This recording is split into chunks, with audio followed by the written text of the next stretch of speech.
As I understand, the current story on Jeffrey Epstein is that he committed suicide in jail. What do you think about that story?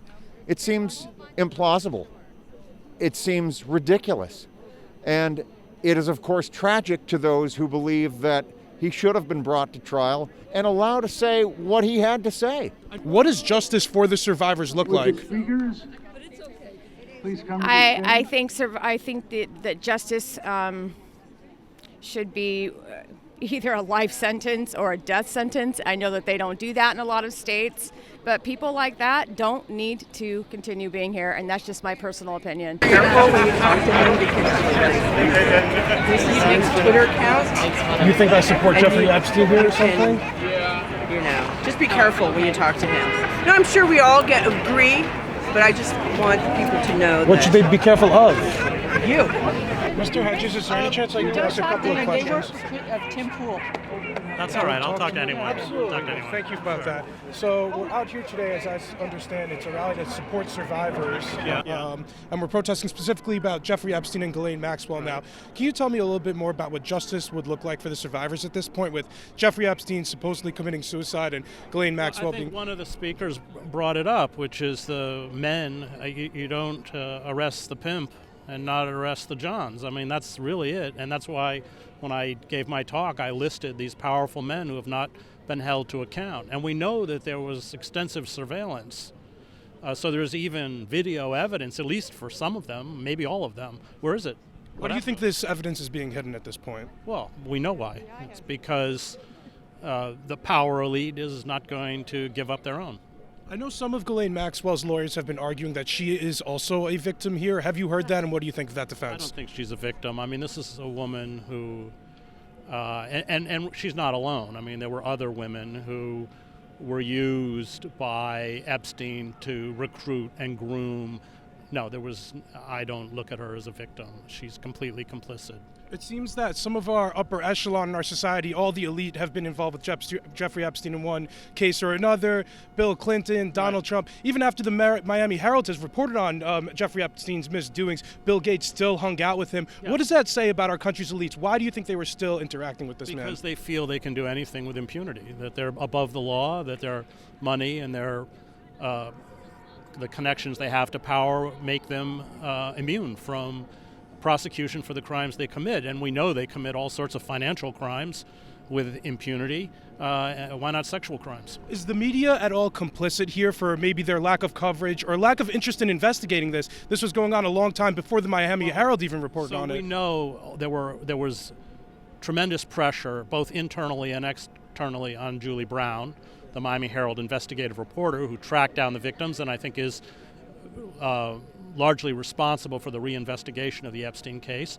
We know that Vicky Ward got her article in Vanity Fair quashed because these people can go to the publishers and go to the editors and silence. And again, that circle of power elite runs through the media. And so it was very, very hard. Look, the Washington Post, the New York Times hardly ever wrote about this. I believe that this is my last thing. I believe there was an ABC interviewer or one of them who decided not to run the story because her bosses told her not to. What do you think about the media complicity there? The journalist doesn't decide which. I've run into this myself. I mean, which story? The editors have the control to hold back the story. And yes, you're right. That ABC was another example of it never aired. Yeah. Could you tell me a little bit more about what you think about that? Well, the problem is that the elite media organizations it's like a big spider's web. I mean, they're all connected. There's a cross-pollinization. It's why you see figures like Brenner, who should be in a prison, talking about, I don't know whether he's on, I don't have a TV, he's on CBS or MSNBC or whatever he's on. I mean, it's a very insidious relationship. The media circles, these elite media circles, run in those circles and they protect their own. This was actually first reported by Project Veritas, this controversial right-wing outlet. Does that complicate the situation at all here? Well, the truth, I don't like Project Veritas, but the truth is the truth. Yeah, nobody else wanted to report on it. Well, okay. I mean, I care whether it's true or not. Yeah. Absolutely. Look, I've printed stories from the Mossad, and I support BDS. Well, thank you so much for your time, and even though I work with some controversial people, That's all right. It's glad for the interview. Thank you. Jeffrey Epstein was working with or, had relationships with a lot of supposedly elite people in our country. Donald Trump, Bill Clinton, even after the Miami Herald reported on Jeffrey Epstein's misdoings, Bill Gates still hung out with this guy. Prince Andrew has photos with this guy. What does it mean that all these people are involved, but it seems like none of them are being brought to justice? Are they involved here at all? And what do you think about their involvement? Well, I think when we hear about all these reports of very powerful men being involved, we understand why our work is so difficult to end sex trafficking and sexual exploitation. It's because it's so normalized. Like sexual exploitation, sexual abuse is so normalized in our society that we barely blink. We barely sit back and look at why is it that sex trafficking happens. It happens because there are men who are willing, available, and happy to purchase sexual acts. And so we need to have laws that really look at that. I mean, I don't know the particular cases of each of these men, where they were, what they did. A lot of those victims are not ready or willing to come forward. A lot of the statutes of limitations have expired, so it's a very complicated situation. But I think what these stories tell us is that sexual exploitation, sexual abuse is so normalized that that prostitution is part of our practice. It's part of our culture. Like we accept it. I had one last question for you. Some in the media now have begun to paint Ghislaine Maxwell as a victim, and they say that we should believe all victims and that she's a victim of the abuses of Jeffrey Epstein. Have you heard that, and what do you make of this defense? Well, everyone is entitled to a defense, and so her defense attorneys will do what they need to do to defend their client. A lot of people also say, well, she's a woman, does that matter? About 38% of sex traffickers are women. This is an estimate from the United Nations, which makes sense because women are key to they're key actors in with their ability to. This isn't a gendered issue. Yeah, it's not a gendered issue, and when you procure. Sorry, I'm just listening. That's okay. I'm just listening. I just know it's really controversial, but thank you so much for your time. There's so much trafficking going on in this country that people aren't even aware of, and so many people that are just getting away with it, and there's no penalties for them. And it's a horrific crime. It's something that, it's a lifetime of trauma. I wanted to follow up and ask you, at this point, the official story is that Jeffrey Epstein committed suicide in jail, and now Ghislaine Maxwell is in prison. What does justice for the survivors look like? I think that justice should be either a life sentence or a death sentence. I know that they don't do that in a lot of states, but people like that don't need to continue being here, and that's just my personal opinion. I know and they also need to crack down on all of the people that were taking part in the sex trafficking as well, because if they have a penalty, then they're going to be hopefully less likely to do it again if there's an actual penalty. Can you tell me who else you think is involved? I don't know. I mean, just from what I've heard on TV. All I know from my experience, I was trafficked in Hollywood, California when I was younger, and there was a lot of people that are involved in TV and celebrities, all that kind of stuff, and those people are also involved. So there's a lot of people involved. Let me ask you, many in the news now are starting to imply that Ghislaine Maxwell might be a victim in some capacity, and she's a survivor, and that we should believe all women in that capacity. What do you think of that, and have you heard that? I have heard that, but I don't think she's a victim. I don't see her being a victim. I just don't. I mean, I know that that's possible, but she's a grown woman. She knew exactly what she was doing. And usually when you're victimized, unless you're being pressured by a pimp or something to turn around and go out and recruit and do those types of things, which it doesn't appear that she was being pressured by Jeffrey Epstein to do that, then I don't see her as a victim. Not at all. There's one last question for you. It seems as though Epstein and Ghislaine Maxwell were connected with some very important people. They have pictures of them with Prince Andrew, Bill Clinton, others, Bill Gates even. As a survivor, how does it make you feel to see somebody who is a known trafficker, even after the Miami Herald reported on this, Bill Gates still chose to hang out with people like Jeffrey Epstein and Ghislaine Maxwell? What do you think about that? It's disgusting. I mean, it's truly disgusting. But I'll go back to what I just said before, is that there's not enough penalties and there's not enough happening to these people because they have money. You have a sign over here that says "Believe Survivors, Epstein Justice." Can you tell me a little bit more about why you're out here? I'm out here because it's clear that our system of justice, our government, has not appropriately done justice for the survivors of the child abuse network that Jeffrey Epstein headed. And I believe that we, as a society, ought to do more to bring those to justice who abuse children.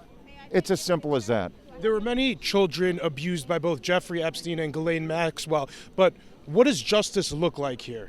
Justice looks like prosecuting not just Ghislaine Maxwell, but also investigating why Jeffrey Epstein was killed, and also asking why is it that none of the associates of Jeffrey Epstein have faced any sort of criminal sanction for any of their behavior. We know there are other perpetrators besides Jeffrey Epstein and Ghislaine Maxwell, and it's incumbent upon us in a society where we're societies of laws that apply to people equally, that these men and women be brought to justice. As I understand, the current story on Jeffrey Epstein is that he committed suicide in jail. What do you think about that story? It seems implausible. It seems ridiculous.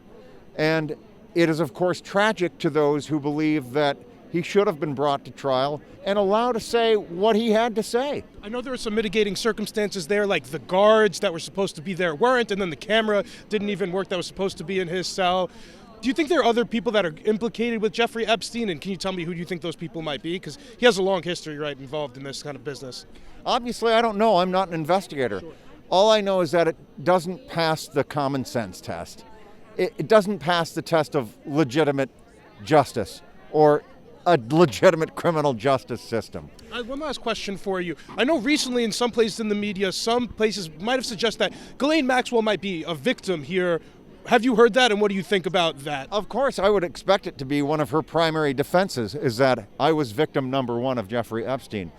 We're all responsible for our actions. That's what I would say to that. Yeah. And there's a limit to which one can say I was a victim, and at what point does one say, but I have some responsibility for my own behavior? Do you think she's a victim in this case? Of course. I do think she's a victim, but I don't think that absolves her of her willing participation in these crimes. Of course, my opinion is irrelevant, but I think that as a society, overall, we must take greater action to protect children from predators. I understand the current story is that Jeffrey Epstein committed suicide in jail, and currently Ghislaine Maxwell is here on trial. What does justice for these survivors look like?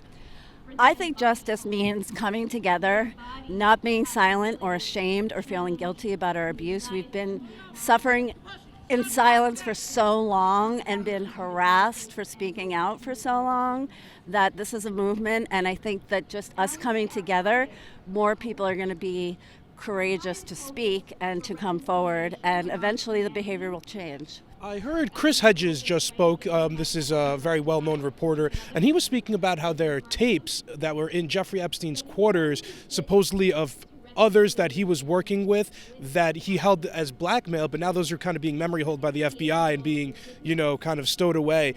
What did you think about that when Chris Hedges said that? My co-founder, Joanna Yoder, was crying, and I think it just reminds all of us of how powerless we were and the voyeurism involved, and that we're not seen as human beings, that we're just subjects for voyeurs, sexual subjects, and it makes us feel very vulnerable. Jeffrey Epstein had a lot of elite friends. Yes. Even after the Miami Herald reported on what he was doing, people like Bill Gates and, Prince Andrew. So what do you think about so many higher-ups in our society hanging out with such a disgusting person?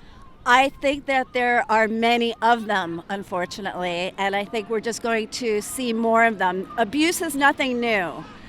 I think we're going to see more of these high-profile people coming out as abusers. One last question for you. Ghislaine Maxwell recently in the news, her lawyers have been saying that she is a victim of Jeffrey Epstein's abuses and that they're kind of working this feminist angle. Have you heard that, and what do you think of that defense? I have mixed feelings about it. Yes, as women, we've been victims at some point, but we all make a choice. I made a choice. I could have gone the other way, and so I really don't have a lot of sympathy, and I don't understand the feminism card. I think it's a legal tactic. Yeah. You believe that women do have the capacity to abuse just as much as men do? Absolutely, but the fact is that it's an epidemic of men violence against women, and unfortunately we get caught up in the patterns, but we have to fight against it. Jeffrey Epstein fit all those aberrations of justice. And it was, it took me 3 years. I approached a number of editors, I approached a number of publishers, and it took me 3 years to finally get his black book on the internet, and it's there to stay. Good job, bro.